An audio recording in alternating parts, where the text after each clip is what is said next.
What's up, everybody? Welcome back to the NYG Blue Zone. It's your boy Atticus coming at you with the rapid recap of today's game between the Washington Commanders and the New York Giants.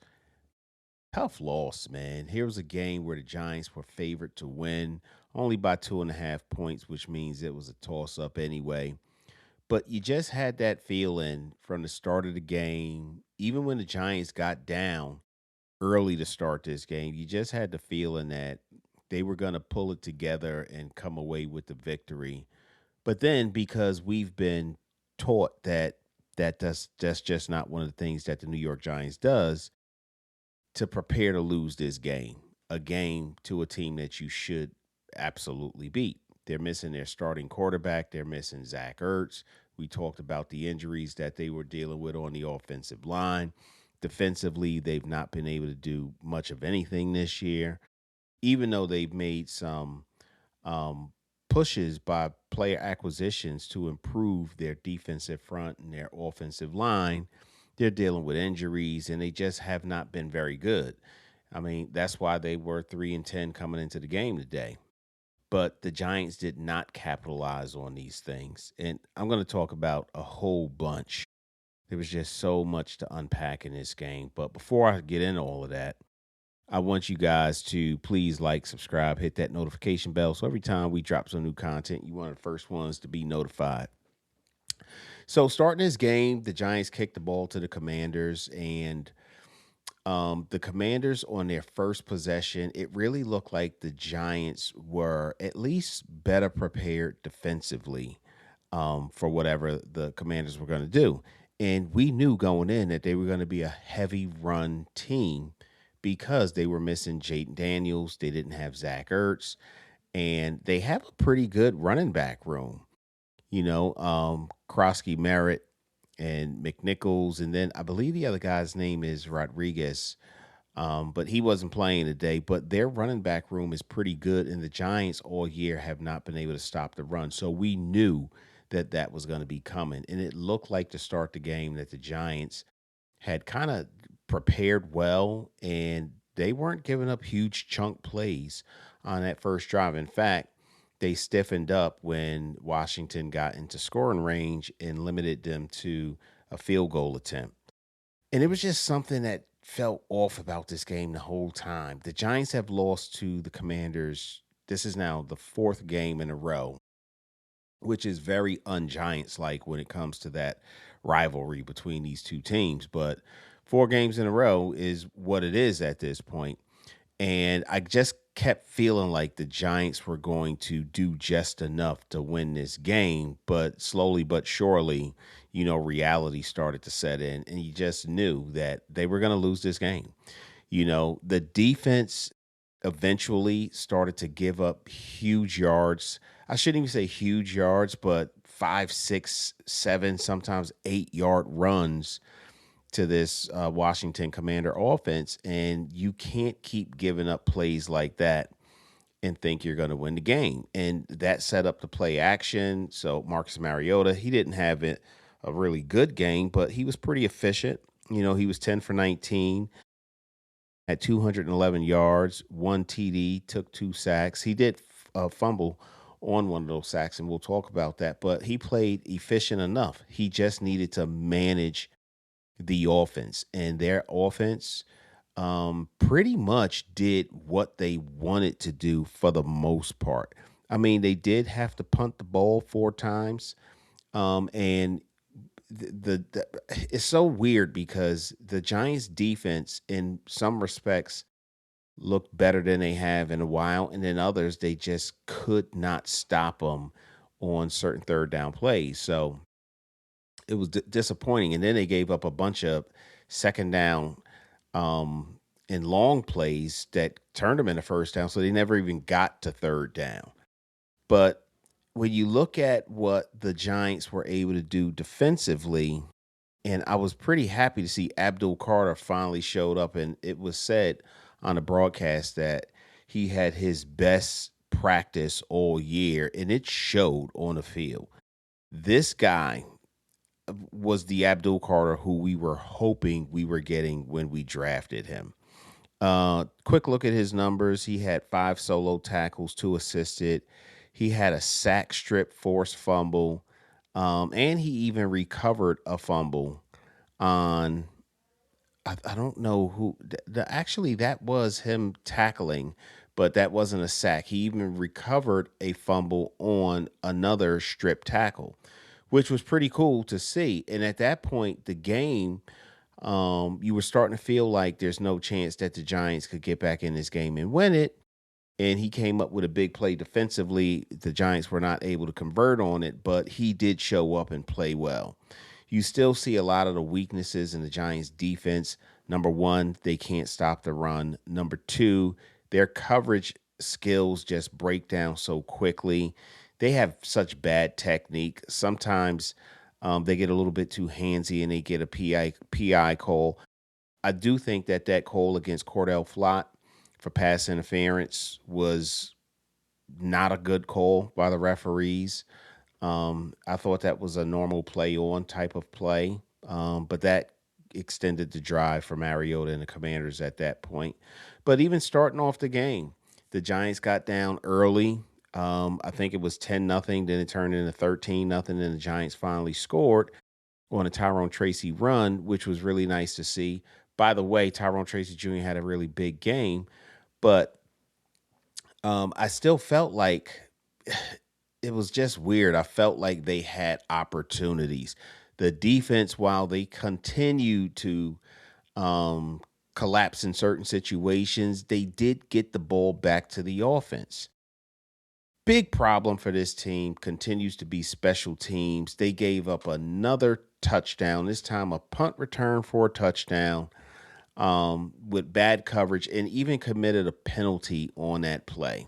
So disappointing. Young Wei Koo is, and granted, these were longer field goals, 52-yarder and I think a 53-yarder that he missed, but the guy cannot make field goals. And MetLife Stadium is already difficult enough. And if you thought signing a kicker who got cut from a team who played in a dome was going to have better accuracy in MetLife Stadium, you were sorely mistaken because the guy cannot kick through the field goal, the goalposts. I mean, and they're big yellow with flags on the top to help you to determine wind direction and wind speed. And he's just not a very good kicker. And honestly, it is what it is. They got him off the scrap heat in the middle of the season. The Giants did a poor job of ensuring they had the right personnel going into the season. And I really hope that no matter who the next coach is that comes in, who the next general manager is that comes in to lead this franchise, that they do the right thing and get a an adequate field goal kicker on this team. I thought that Johnston, I believe is his name, the punter that the Giants signed this week, because Jamie Gillen wasn't able to go, was a good signing because we did need that. Special teams has just been terrible, terrible. But he did a good job of ensuring that he kicked the ball high enough and in a direction enough that it needed to be for our defenders to get there. But again, special teams tackling angles have been bad all year. Failed us once again. The Giants also, like I talked about, Young Wei Koo, he missed 2 field goal attempts. The Giants did move the ball well enough to getting into scoring position a few times, and unfortunately, they fell apart each of those times. 2 times through missed field goal opportunities by Young Wei Koo.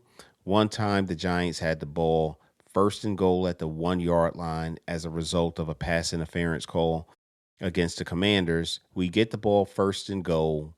Jackson Dart runs the ball. The referees determine that they want to bring him into the blue tent to see whether or not he got a concussion.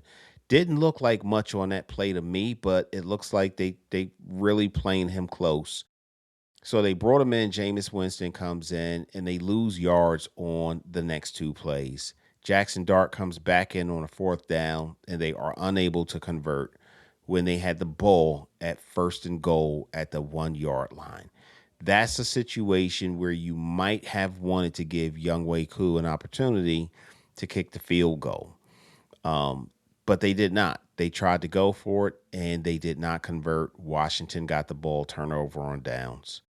Another play that stuck out to me, Darius Slayton, he has been wildly inconsistent. He certainly has not lived up to the contract that the Giants signed him to this year. He dropped a big third down. I think it was third down and 8 or something like that. Dart put the ball right where it was supposed to be. Um, Darius Slayton bobbled the ball and did not come up with that completion. I can't understand that. Another play, deep shot down the right side of the field. Jackson Dart puts the ball right where it needs to be after Darius Slayton split two defenders, streaked up the field, got open, wide open. Jackson Dart saw him, put the ball right where it needed to be, and Darius Slayton once again drops a very catchable touchdown pass. This wasn't even one of those 50-50 bowls. It wasn't one of those bowls where he had a chance to catch it. It hit his fingertips. No, this was a ball that was in his hands, and he didn't even have a defender touching him, and he just dropped the pass. Very frustrating, very irritating by him. What was even more irritating was the Commanders kept losing players throughout this game. There were injuries that they were suffering where they had some players that they needed on the field. Their left tackle was one of them. They also had one of their receivers who went down with an injury during the game. These are players who were necessary in order for the Commanders who were without Jaden Daniels, who were without Zach Ertz to move the ball down the field, and they were still able to do it.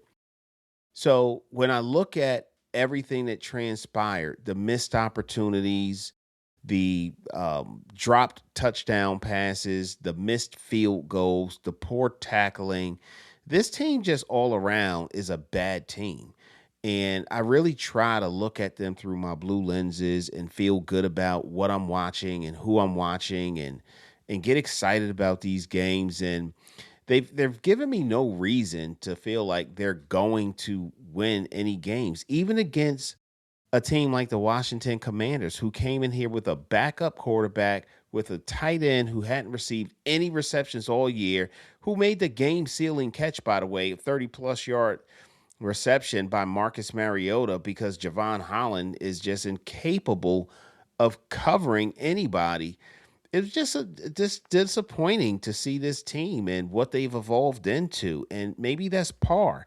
Maybe that's par for a team who's 2-11 going into the week, who is fired their head coach, who has fired their defensive coordinator, who has fired their defensive line coach. Maybe this is what you are supposed to expect, but as a diehard, lifelong Giants fan, I still see opportunities, and I think that they should take advantage of it. And some people say that they should be tanking anyway. Why are you disappointed about the outcome of this game? It's because I want to see a victory. I'm tired of losing. I'm tired of being on the losing side of the scoreboard, particularly when you look at some of these stats, too. Like when I look at the stats to this game, the game stats, that is, not even talking about individual player stats, like the Giants pretty much dominated in every statistical category. They had 22 first downs, which is 3 above what the Commanders had. Fourth down efficiency, they were 2 for 4. We talked about that a little bit. They had more yards, 384 total yards, 238 passing yards, 146 rushing yards, all of which are better than what the Commanders were able to produce. They had 9 more offensive plays than the Commanders. They had a better completion percentage. They led in the turnover category in the favorable way, the way you want to lead. They had more sacks. They had fewer sack yards. They had fewer penalties for fewer yards. And the Commanders did edge the Giants out in time of possession. That's because they had the ball for the final minute and 33 seconds or whatever it was of the game. Otherwise, they would have led in that category too. So the Giants had opportunities to win this game, but the Giants are their own worst enemy. They can't tackle. They did not get enough pressure on the quarterback today. Anybody can run the ball against the New York Giants. You got no name receivers catching passes from backup quarterbacks in situations where normally any other team in the league would be able to shut them down and force them to punt the ball. But the Giants just have not been able to play a complete game. My daughter asked me if I saw anything I felt good about during the game. And even though there were some things that you normally could feel good about, I'm just over it at this point. No, there's no moral victories. I want to see a victory. I want to see a win. I want to see the defense be able to play. And I thought about that a little bit. The Giants fired Shane Bowen, obviously, a couple of weeks ago. It was a tall order for Charlie Bullen to come in against the New England Patriots and call a game that would have resulted in a better defensive performance. And he did not, obviously. Today, I thought that, okay, if there were ever a get right game, or if there's a get right game this season, this is the first one. Maybe we'll see a better result. But what I've learned from this and watching him and players still being out of position and the technique that they're using, it's just baked in at this point. Like we're in week 14 and these guys are still making the same missed tackles out of position in the same ways that they had been for every week that Shane Bowen was here. And part of that is the play calling might be a little bit different, but the defensive scheme and philosophy is still the same. So why should I expect anything different from them? The Giants left let's see, 7-7, that's 14 plus two missed field goals. They left 20 points, potential points on the field offensively. So the defense, while they've had their errors, the offense did also. They just weren't clicking. They just seemed disjointed in this game today. Like the opportunities were right there for the taking. Jackson Dart was not placing the ball where he needed to near the end of the game. Like, why aren't you leading Wandale Robinson? Like the announcer even said it, lead him in a direction to bring him by the pylon in the end zone. Lead him in a direction where it's bringing him towards the sideline. And that's where you throw the ball. And those would have been completions. There was nobody to the left side of the field on any one of those attempts. But on the one end zone shot that Dart took, he tried to lead Wandale Robinson towards the goalpost. Why are you leading him towards the goalpost instead of towards the corner of the end zone, which is much more difficult to defend?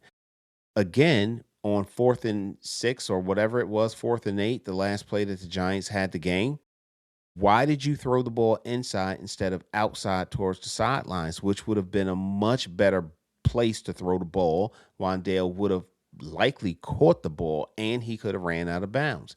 It just didn't make sense to me. So this was a total team effort to lose this game. Kafka showed that, oh my God, when he threw the challenge flag on the first drive of the game, I looked at my 10-year-old daughter and said, that's going to be a mistake that's going to cost us. Number one, it just wasn't enough to overturn it. I watched it in real time and thought to myself, I hope he doesn't throw a challenge flag, give him the first down. It didn't look like he got it, but it wasn't enough. I saw it in real time. He throws a challenge flag. Why would you do that? Now you lose a timeout, you lose your challenge, which you may have been able to use at another point in the game. They wouldn't have needed it in this particular game, but why put yourself in a situation where you reduce the number of tools that you have available to you? And that's what he did. So Kafka, in a variety of ways throughout this game and the prior game, has shown me he is not head coach ready for the NFL. I think he will be at some point, but I don't think he is right now.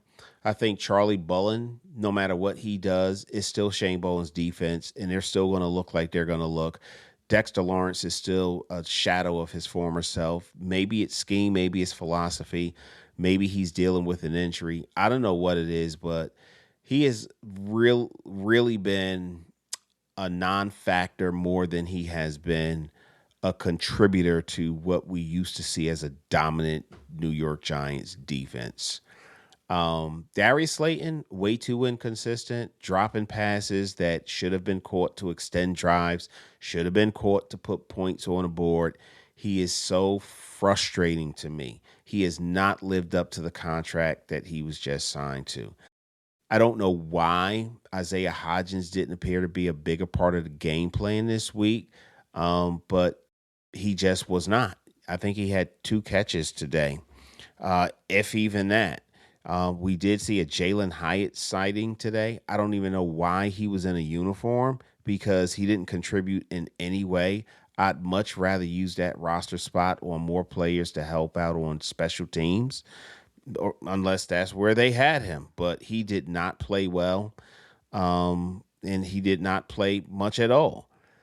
I did want to see, yeah, Isaiah Hodgins. He was targeted twice, and he had one reception for 4 yards. Don't even understand that. Don't even understand why he was even in a uniform. I will say Tyrone Tracy Jr., he looked really good today. He averaged 4.7 yards a carry. He had a rushing touchdown. He had a receiving touchdown. He looked good. I had no complaints about his play, his effort whatsoever.